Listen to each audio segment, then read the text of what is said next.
बुरी है। कोई भी चाय क्यों ना हो, चाय पीने वाली भी होती वो भी दिमाग खराब कर देती। सुबह होगी तो भैया चाय पियो, अच्छा 4 बज गए भैया 4 बज के चाय बन जाए। अच्छा शाम हुई, अब तुम्हारा शाम हो गई, एक बार चाय बन जाए। और चाय पीते पीते फिर लोग इतना कहते हैं महाराज हम बहुत चाय पीने की आदत पड़ गई, हम क्या करें। तो चाय कोई भी क्यों ना हो, चाय बहुत बेकार चीज है।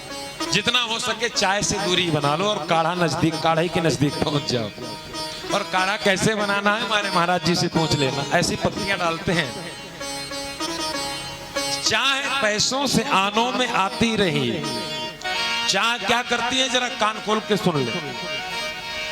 चाय बहुत खतरनाक चीज है। चाहे पैसों से आनों में आती रही, चाहे आनों से रुपया बुनाती रही, चाहे रुपयों से नोट बुनाती रही, चाहे नोटों से कोठी बनाती रही, चाहे कोठी में मोटर मंगाती रही, चाहे मोटर से होटल में जाती रही, चाहे होटल में बोतल खुलाती रही, चाहे क्या क्या न करती कराती रही, चाहे क्या क्या न करती कराती रही, चाहे पाली जिन्होंने वो पीले हुए, जिसने जो चाय का आदी हो गया फिर वो हमेशा आधी व्यवस्था में ही रहता है, उसकी सनकी जैसी खोपड़ी रहती है। चाहे पाली जिन्होंने वो पीले हुए, चाहे छोड़ी जिन्होंने रसीले हुए, और चाहे जी से लगी जी जरा हो गया, चाहे हरि से लगी मन हरा हो गया,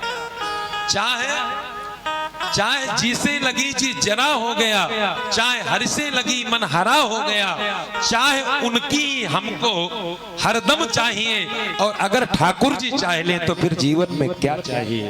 एक बार प्रेम से बोलना पड़ेगा, जोर से बोलना पड़ेगा।